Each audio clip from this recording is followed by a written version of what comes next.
Watch 90 Day Fiancés Mark. Warning. The below features spoilers for Season 2 of Bridgerton. We hope you aren't burning for more Benedict Bridgerton. Season 2 of Bridgerton just dropped on Netflix on March 25th, but we're already looking to the future. Specifically, we're trying to figure out which Bridgerton will taking over for current leading man Anthony Bridgerton, Jonathan Bailey. And, while Seasons 1 and 2 followed the book order of Julia Quinn's Bridgerton book series, with Phoebe Dynevor's Daphne Bridgerton serving as the lead for Season 1, we think that Season 3 will jump to Book 4, titled Romancing Mr. Bridgerton, for inspiration. If we're correct, it would mean Colin Bridgerton, Luke Newton, not Benedict Bridgerton, Luke Thompson, would be stepping into the spotlight. What's even more interesting? Romancing Mr. Bridgerton follows Colin as he finally realizes that Penelope Featherington, Nicola Coughlan, is worth courting and falling in love with.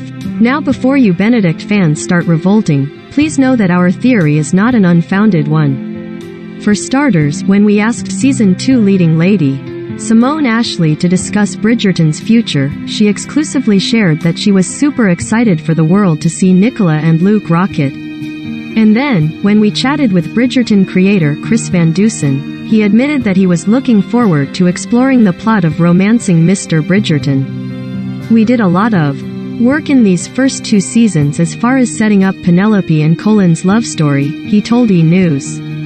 There's so much yearning and so much angst there, that it's going to be really satisfying when the show gets to really focus on the two of them. Now, in regard to how closely Season 3 will follow the books, that remains unclear. Newton even confessed, "We have no idea how close they're going to stay to future relationships or how it's gonna to go." Though he stayed tight-lipped on the possible promotion to leading man, he did share that he was really excited to explore his love story plotline one day, adding, "You never know what storylines are gonna overlap. So maybe, we have a shift in time." Obviously, this year, we had flashback stuff. Of course, the series has already proved that it isn't afraid to depart from its source material. Case in point, it's in Book 4 that Penelope is revealed as the Tun's gossip, Lady Whistledown, something viewers learn in the Season 1 finale of the show. And then, at the end of Season 2, Penelope's best friend Eloise Bridgerton, Claudia Jessie, discovered the true identity of Lady Whistledown, sparking a heartbreaking fight and fallout between the two characters. To add to the drama, Penelope then heard Eloise's brother Colin making fun of her to a group of gentlemen. So Penelope and Colin may have some fences that need mending before they jump into courting next season.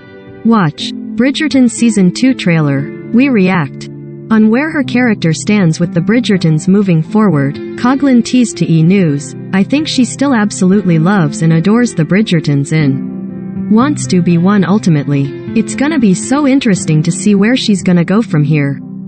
You can say that again. Dear reader, while we wait for word on Season 3, we invite you to take a look at our ranking of the Bridgerton books based on on-screen potential. We independently selected these deals and products because we love them, and we think you might like them at these prices. E! has affiliate relationships, so we may get a commission if you purchase something through our links. Items are sold by the retailer, not E! Prices are accurate as of published time. Book 2. The Viscount Who Loved Me, Anthony. Anthony is the oldest Bridgerton and therefore the Bridgerton most traumatized by his father's untimely death due to a bee sting. This plays an unexpectedly large, touching, and also sort of hilarious role in his quest to find a wife. He thinks he's also going to die young, so he's determined to marry someone he doesn't love. You can imagine how badly that goes for him over the course of this romance novel.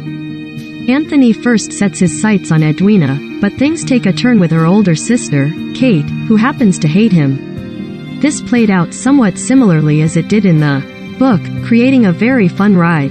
Book 4.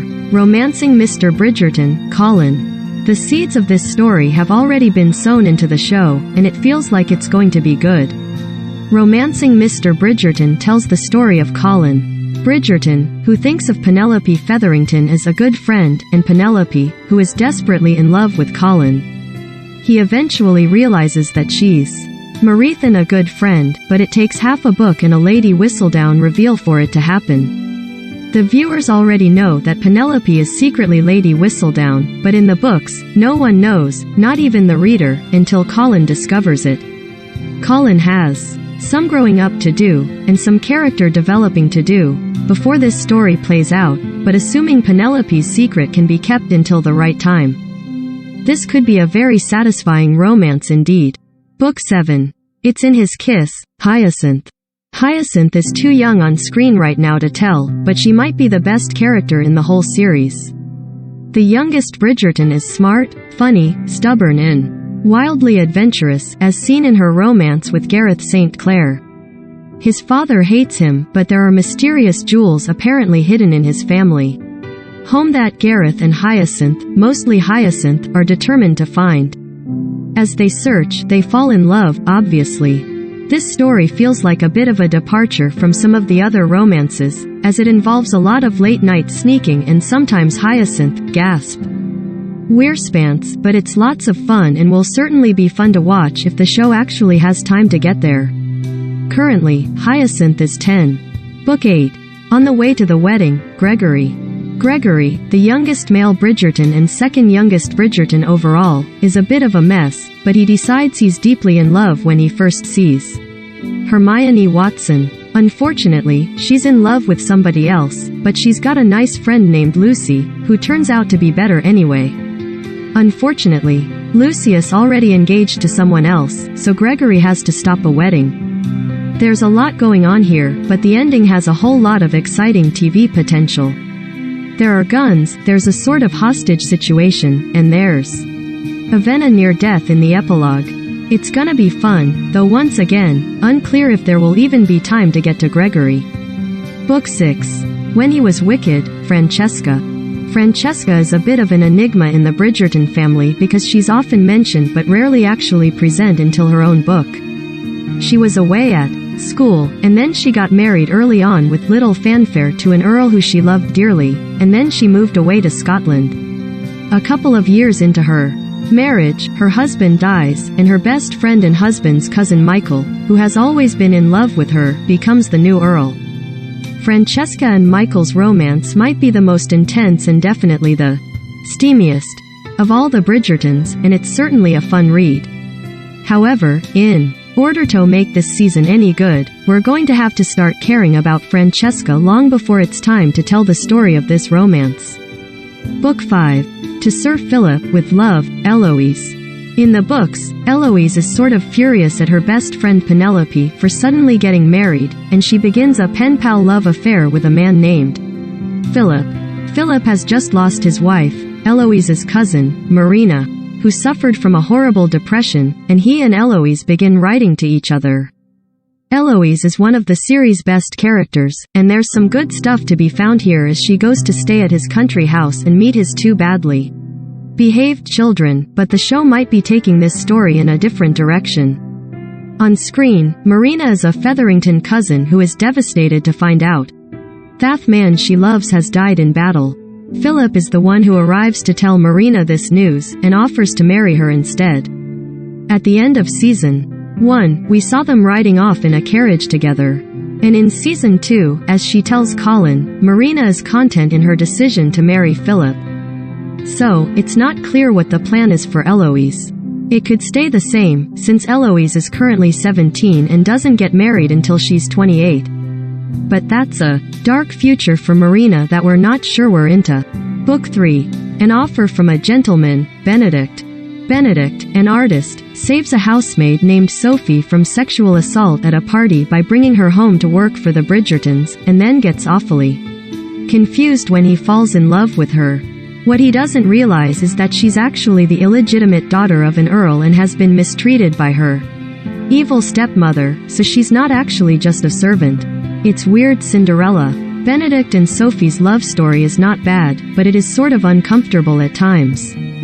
Sophie spends a lot of time being like, I am just a maid but also not just a maid. And Benedict spends a lot of time trying to convince her to be his mistress because she's just a maid. So far on screen, Benedict has been Attend in Gorgies, learning about secret gay relationships and working on his artistic talents, which hopefully means there's something a little more interesting planned for him on the show. Book 1. The Duke and I, Daphne. Obviously this season has already aired and we've all already fallen deeply in love with Regé-Jean Page as the Duke, but had you asked us before we saw that man's face, we would have said this book was towards the bottom of the list. It's a great intro to the family, but we will never not be weirded out by the way Daphne tries to con her husband into giving her children while he takes advantage of her lack of sexual education. None of the other books get quite that murky with biology and consent, so if you didn't like that part of the first season, you shouldn't have to worry about the rest of the series. Bridgerton Season 2 is available to stream on Netflix.